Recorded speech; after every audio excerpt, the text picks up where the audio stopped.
विजय Shankar Rastogi, advocate, Banaras bar association Varanasi का पूर्व अध्यक्ष और एक्स डीजीसी सिविल वाराणसी।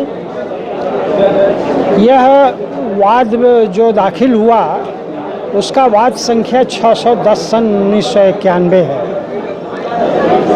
इस वाद की शुरुआत जो है वो हमारे ही द्वारा किया गया। हमारे सीनियर श्री दान बहादुर सिंह एडवोकेट थे, दोनों लोगों ने मिलकर के इसको किया था।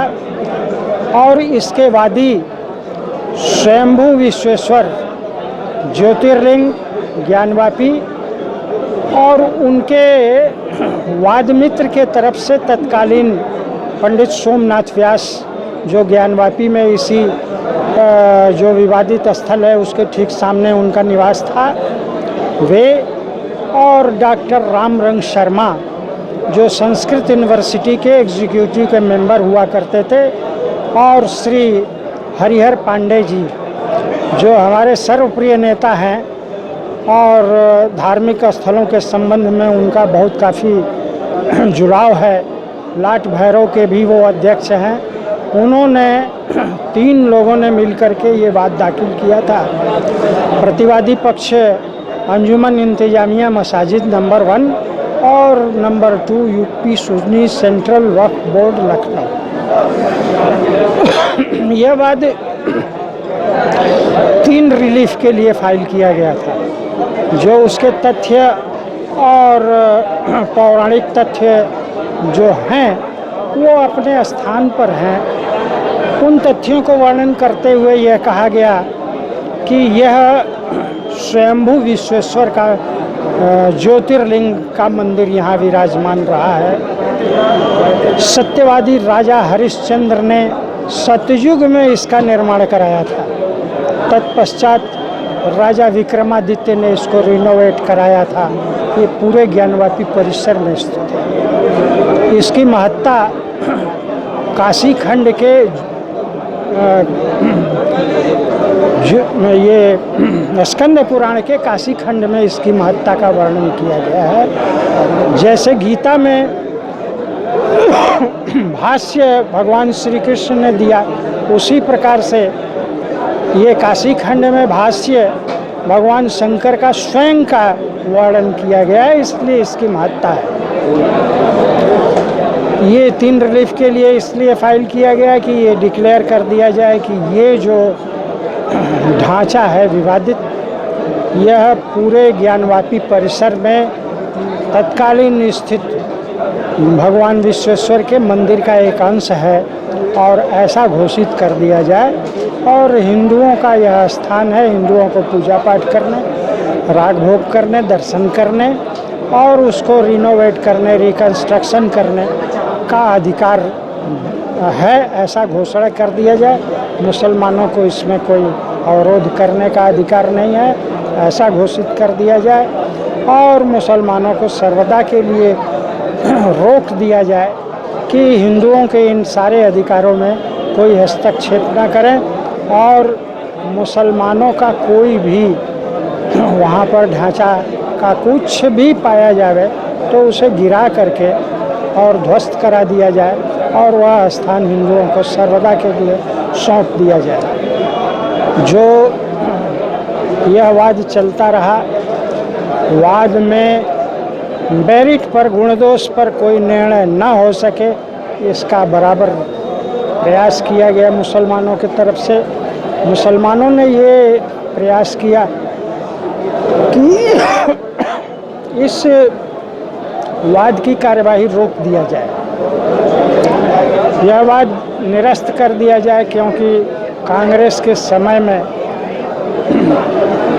Places of worship special provision act 1991 आ गया था, उसका अवलंब लिया और यह कहा कि यह वाद नहीं चल सकता है। जबकि हिंदू पक्ष ने यह कहा कि इसका धार्मिक स्वरूप 15 अगस्त 1947 को मंदिर का था, क्योंकि स्वयंभू विश्वेश्वर का जो ज्योतिर्लिंग है वह स्वयंभू है, जमीन से स्वयं प्रस्फुटित है। उनका आकार 100 फुट का है, अर्घा 100 फुट नीचे गहराई लिए हुए है और इसके विध्वंस के वजह से विध्वंस के समय 1669 में उस अर्घे को बड़े से पत्थर की पटिया से ढक दिया गया। वही सेंट्रल डोम है जहाँ स्वयंभू ज्योतिर्लिंग आज भी विराजमान है, इसलिए उसका धार्मिक स्वरूप मंदिर का है। तो इन्होंने ये कहा कि यह मस्जिद में परिवर्तित हो गया है और मस्जिद से मंदिर में परिवर्तन करना चाहते हैं, इसलिए ये बात खारिज कर दिया। लेकिन 2 कोर्ट से हिंदुओं के पक्ष में निर्णय हो गया कि इनका कथन बेकार है और हिंदुओं के पक्ष में हो गया कि यह वाद चलेगा, इस एक्ट से बाधित नहीं है। लेकिन वो इसके बाद हाई कोर्ट में गए हैं 98 में। 98 से जो है वो वाद की कार्यवाही यहाँ स्थगित हो गई थी, इसीलिए यहाँ बहुत काफ़ी समय लगा। 20 वर्षों तक इसको स्थगित कर दिया गया। अब यहाँ नई प्ली ली गई है कि इस न्यायालय को इस वाद की सुनवाई का क्षेत्राधिकार नहीं है, इस वाद की फाइल वक्फ ट्रिब्यूनल लखनऊ भेज दिया जाए। इसको भी सुन करके लोअर कोर्ट ने विस्तृत आदेश 25/2/2020 को कर दिया कि इनका कथन बहुत सर्वथा गलत है और उनकी एप्लीकेशन खारिज कर दिया। इसके विरुद्ध ये डिस्ट्रिक्ट जज के यहाँ रिवीजन फाइल किए हुए हैं। एक पक्ष ने डिलेड फाइल किया है, मियाद के बाहर फाइल किया है। आज मियाद के संबंध में बहस हुई और दूसरे पक्ष ने मियाद के अंदर फाइल किया है। बहरहाल यह निश्चित किया जाना है जिला जज वाराणसी के द्वारा कि इस वाद की कार्यवाही सिविल न्यायालय में चलेगी या वक्फ ट्रिब्यूनल लखनऊ में चलेगी। अगली नियत तिथि क्या है? अगली नियत तिथि 3 अक्टूबर 2020 की है, जिसमें जनपद न्यायाधीश महोदय इस रिवीजन में जो डिलेड फाइल किया गया है इसको माफ़ किया जाए या न किया जाए, इस पर निर्णय देंगे। मेरा नाम मोहम्मद तौहीद खां है। मैं सुन्नी सेंट्रल बोर्ड ऑफ वक्फ लखनऊ का अधिवक्ता हूँ। सर, आज किस तरह की आज सुनवाई थी और क्या हुआ इस मामले असल में? मामला में है क्या ये पूरा? लोअर कोर्ट में ये मुकदमा चल रहा था। लोअर कोर्ट ने 25 फरवरी 2020 को एक आदेश पारित किया। उस आदेश के विरुद्ध हमने जिला जज साहब के सिविल रिवीजन दाखिल किया है और रिवीजन दाखिल करने में थोड़ा विलम्ब हो गया था, तो विलम्ब को क्षमा करने के लिए सेक्शन 5 लिमिटेशन एक्ट की प्रार्थना पत्र दिया है।